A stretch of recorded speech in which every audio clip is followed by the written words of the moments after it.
शुरुआत करेंगे खास खबरों के साथ। जम्मू कश्मीर के कई इलाकों में भारी बारिश और बादल फटने की घटनाओं से हालात चिंताजनक बने हुए हैं। उरी, रायार, दूधपत्री, कुलगाम और बांदीपोरा में क्लाउड्स बर्स्ट की घटनाएं सामने आई हैं। कुपवाड़ा के केरन सेक्टर में बिजली गिरने से एक चरवाहे की मौत की खबर है। लगातार खराब मौसम को देखते हुए प्रशासन अलर्ट मोड पर है और साथ ही संवेदनशील इलाकों में निगरानी भी बढ़ा दी गई है। मौसम विभाग ने 15 अगस्त तक प्रदेश में भारी बारिश, फ्लैश फ्लड और भूस्खलन की आशंका को देखते हुए अलर्ट जारी किया है। साथ ही लोगों से सावधानी बरतने और नदी नालों से दूर रहने की अपील भी की गई है।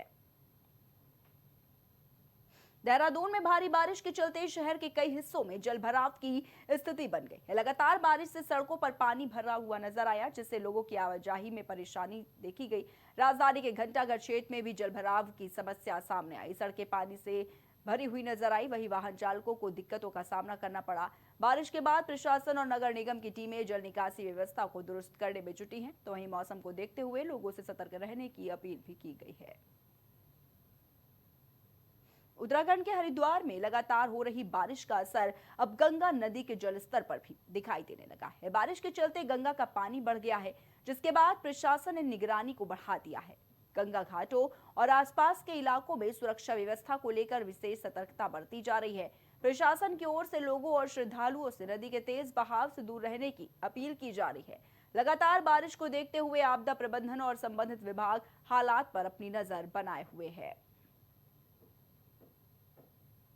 हरिद्वार में भारी बारिश के बीच भी कांवड़ यात्रियों का उत्साह कम नहीं हुआ है। बड़ी संख्या में कांवड़िए हर की पौड़ी पहुंचकर गंगा जल भर रहे हैं और साथ ही अपनी धार्मिक यात्रा को आगे बढ़ा रहे हैं। बारिश और खराब मौसम के बावजूद श्रद्धालुओं की आस्था और जोश देखने को मिल रहा है। हर की पैड़ी पर सुरक्षा व्यवस्था और श्रद्धालुओं की सुविधा के लिए प्रशासन की टीमें लगातार तैनात हैं। प्रशासन की ओर से कांवड़ियों से सावधानी बरतने, साथ ही नदी के तेज बहाव से दूर रहने की अपील की जा रही है। हरिद्वार में चल रही कांवड़ यात्रा के बीच कांवड़ियों ने मौलाना साजिद रशीदी के बयान पर अपनी प्रतिक्रिया दी है। कांवड़ियों ने यह कहा कि कांवड़ यात्रा आस्था और श्रद्धा का प्रतीक है और इसे लेकर सभी को सम्मान बनाए रखना चाहिए। कांवड़ियों ने यात्रा के दौरान आपसी सौहार्द और शांति बनाए रखने की अपील की। उनका कहना है कि करोड़ों श्रद्धालु आस्था के साथ कांवड़ लेकर हरिद्वार पहुंचते हैं और प्रशासन की व्यवस्थाओं के बीच अपनी यात्रा पूरी करते हैं।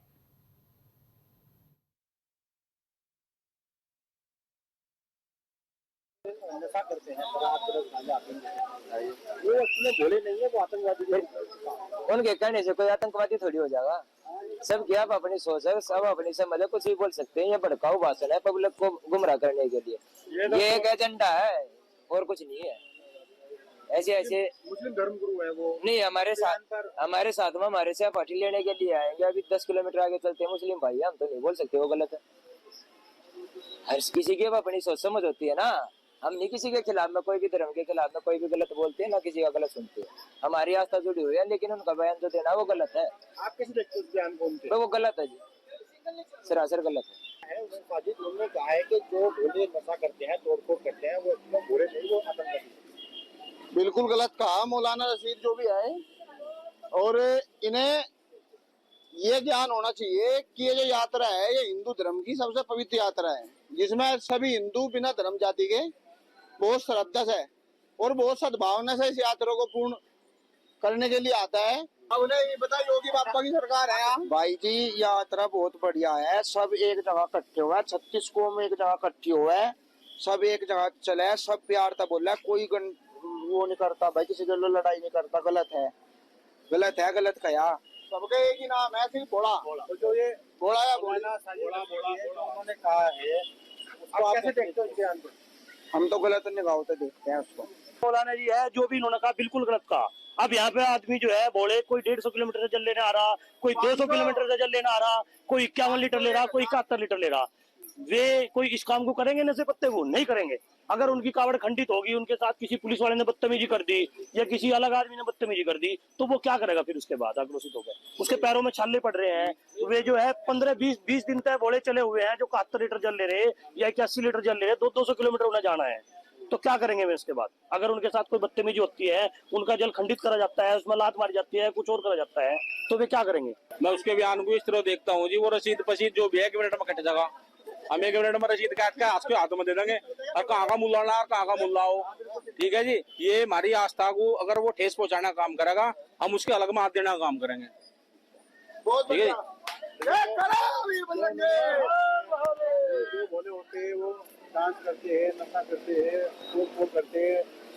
उनका एक बयान आया, उन्होंने कहा कि जो भोले होते हैं जो तोड़ करते हैं, नशा करते हैं, वो आतंकवादी है।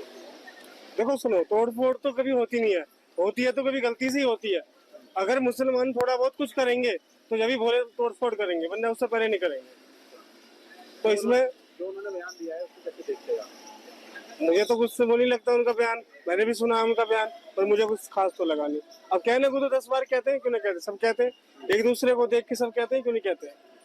नहीं, वो गलत है, उनका ये बयान बहुत ज्यादा गलत है, ऐसा नहीं कहना चाहिए। आतंकवादी एक अलग श्रेणी के आते हैं यार, ये भोले है, इनका नाम ही भोले क्यों रखे गया है? ऐसी बात कोई है कि यार भोला ही आतंकवादी हो रहा है, जैसा कि कोई भी नशा कर रहा है। भाई मान लिया चलो वे है, वे कुछ नहीं कर रहे नशा, तो क्या वे ऐसे ही उसमें आ गए कि भाई बिल्कुल घनिष्ठ में हो गया कि आतंकवादी वे नहीं है। अगर कोई भी नशा कर रहा तो वे तो इस तरीके से सबको आतंकवादी घोषित कर देंगे। वहीं हरिद्वार में लगातार बारिश के बीच गंगा नदी का जल स्तर बढ़ गया है। गंगा का पानी चेतावनी स्तर को पार कर गया है, हालांकि अभी खतरे के निशान से नीचे है। जल स्तर में लगातार बढ़ोतरी को देखते हुए प्रशासन पूरी तरह से सतर्क है। तो वहीं सिंचाई विभाग और जिला प्रशासन की टीमें हालात पर लगातार नजर बनाए हुए है। बाढ़ की संभावित स्थिति को देखते हुए 24 घंटे कंट्रोल रूम संचालित किया जा रहा है। साथ ही निचले इलाकों में अलर्ट जारी कर दिया गया। अधिकारियों का ये कहना कि फिलहाल स्थिति नियंत्रण में है, सभी जरूरी तैयारियां पूरी कर ली गई हैं और किसी भी आपात स्थिति से निपटने के लिए विभागों को अलर्ट मोड पर रखा गया है। हरिद्वार में जो चेतावनी स्तर है उसके ऊपर है और खतरे के निशान पे अभी नहीं पहुंच पाया है और निरंतर जो है जल वृद्धि ऊपर से यहाँ इंटीमेट हो रही है, तो संभावित है कि कुछ जल की मात्रा और बढ़ सकती है, लेकिन अभी ऐसी कोई स्थिति मतलब ऐसा मान्य नहीं है, सब नियंत्रित है। सर, जिस तरह से बारिश लगातार हो रही है पहाड़ों पर, क्या लग रहा है संभावना कि आने वाले समय में जल स्तर बढ़ेगा या क्या स्थिति रहने वाली है? नहीं, अभी तो जो अलर्ट है उसके हिसाब से स्टेबल कंडीशन है, बहुत कोई ऐसी बड़ी घटना कहीं से नहीं इंटीमेटेड हुई है अभी। और यहाँ जो बाढ़ चौकियाँ है वो अपना काम कर ही रही है, साथ में 24/7 कंट्रोल रूम भी है जो संचालित है, निरंतर संचालित है। तो कोई ऐसी मतलब एडवर्स बात नहीं है, सब कुछ सामान्य है, नियंत्रित है। सर, यहाँ से कहाँ तक दुनिया जाती है और कितना नुकसान अगर बाढ़ मान लीजिए अगर खतरे के निशान के ऊपर जाती है तो कितना नुकसान? अभी जो है नीचे भी मैदानी क्षेत्रों में पूरा अलर्ट जारी है, सब लोगों की तैयारी है। वहाँ अलग अलग बाढ़ की डिविजन्स बनी हुई है, वहाँ नोडल अधिकारी है, हर जिले में आपदा का एक प्रबंधन का एक सिस्टम है, तो सरकार की पूरी तैयारी है, ऐसा कोई ऐसी घटना की कभी कोई नहीं। पहाड़ों में लगातार हो रही बारिश का असर अब गंगा नदी के जलस्तर पर सीधे तौर पर दिखाई दे रहा है। ऋषिकेश में पानी चेतावनी स्तर को पार कर गया है। बढ़ते जलस्तर को देखते हुए प्रशासन पूरी तरह से अलर्ट मोड पर है। घाटों पर सुरक्षा व्यवस्था बढ़ा दी गई है। एसडीआरएफ, जल पुलिस और आपदा राहत टीमों को तैनात किया गया। टीमें लगातार घाटों का निरीक्षण कर लोगों को सुरक्षित स्थानों पर रहने की अपील कर रही हैं। प्रशासन ने श्रद्धालुओं और स्थानीय लोगों से गंगा में स्नान न करने और घाटों से दूरी बनाए रखने की अपील की। अधिकारियों का कहना है कि पहाड़ी क्षेत्रों में बारिश जारी रहने से जलस्तर और बढ़ने की संभावना है। ऐसे में सभी को सतर्क रहने की जरूरत है। हम लोग जो है लगातार एक्टिव है और हमें बताया गया है कि आप लोग जो है अनाउंसमेंट और वो करते रहें घाटों पे और नदी में किसी को आगे न जाने दें। फिलहाल गंगा जी में जल स्तर की क्या स्थिति है? जल स्तर तो लगातार बढ़ ही रहा है। गंगा जी का चेतावनी के उस पे पहुंच गया है और लगातार जल बढ़ ही रहा है। फिलहाल आप लोग किस तरह से एक्टिव हैं? क्या क्या आप लोगों की टीम काम कर रही है? हमारी टीमें लगातार काउंट में लगी हुई है और हमारे पास जो है पूरा रेस्क्यू का पूरा सामान है और हम पूरे सतर्क है ड्यूटी पे। हम आज जो है 9 बजे जल स्तर जो है काफ़ी बढ़ा हुआ है और हमारी जल पुलिस और आपदा राहत दल और एसडीआरएफ की टीमें तैनात है, जो कि हर स्थिति पर अपनी नज़र रख रहे हैं। और हम लोग किसी को फिलहाल जो है गंगा जी में नहाने नहीं जाने दे रहे हैं। जो यात्री श्रद्धालु आ रहे हैं उनको हम लोग यही बोल रहे हैं कि जो अपना साइड में बैठ के स्नान करें, आगे ना जाए। गंगा घाटों पे जिस तरह से आप देर रात से मॉनिटरिंग कर रहे हैं, क्या स्थिति है फिलहाल? पानी तो बहुत बढ़ रखा है इस वक्त, और पहाड़ों में लगातार बारिश हो रही है, और यहाँ मतलब हम किसी को जो है गंगा जी में जाने नहीं दे रहे। बस उनको यही बोल रहे हैं बार बार कि अपना जो है सुरक्षित स्नान करें और अपना गंतव्य स्थान की प्रस्थान करें। गंगा घाटों पे जो तटों पे लोग रह रहे हैं उनके लिए क्या आप गंगा घाटों के जो नजदीक रह रहे हैं हम उनको भी यही सलाह दे रहे हैं कि अपना जो है रात या दिन चौकन्ने रहें। कोई ऐसी कोई बात हो तो हमारे को संपर्क करें, जल पुलिस चौकी को या थाने को, कोतवाली को हमारे को संपर्क करें, हम लोग तुरंत पहुंचेंगे। वहीं उत्तराखंड में भूकंप जैसी आपदाओं से निपटने की तैयारियों को लेकर सरकार ने बड़ा कदम उठाने की तैयारी की है। देहरादून में आपदा प्रबंधन विभाग ने भूकंप से जुड़ी तैयारियों और निगरानी व्यवस्था की समीक्षा की है। सरकार की योजना है कि जोशीमठ में सीस्मिक ऑब्जर्वेटरी स्थापित की जाए, जिससे कि भूकंपीय गतिविधियों पर लगातार नजर रखी जा सके और समय रहते संभावित खतरे का आकलन किया जा सके। आपदा प्रबंधन विभाग के अधिकारियों ने यह बताया है कि राज्य में आपदा प्रबंधन तंत्र को और मजबूत किया जा रहा है। भूकंप जैसी आपात स्थितियों से निपटने के लिए विभागों के बीच बेहतर समन्वय और तैयारियों पर जोर भी दिया जा रहा है।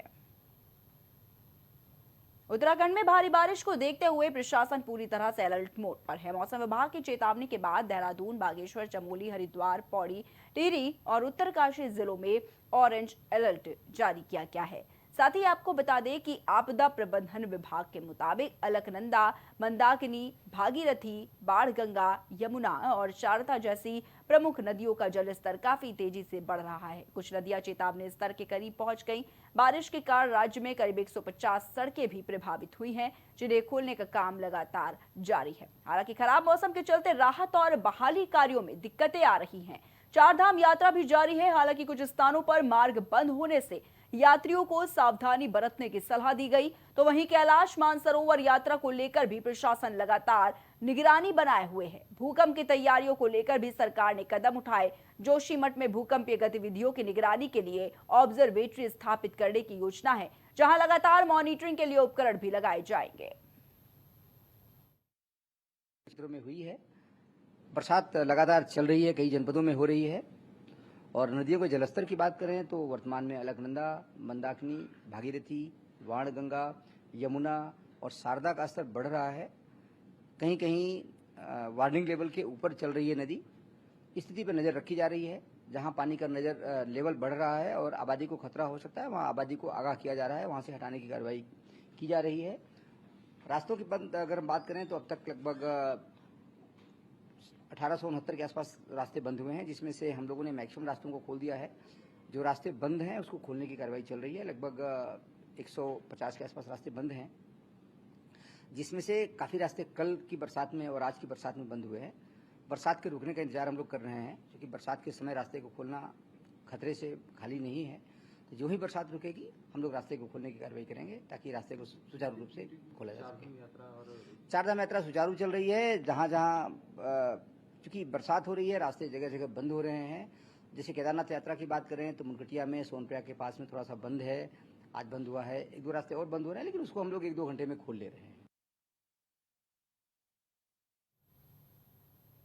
देवभूमि उत्तराखंड के इस खास बुलेटिन में फिलहाल इतना ही। आप देखते रहिए इंडिया सुपरफास्ट।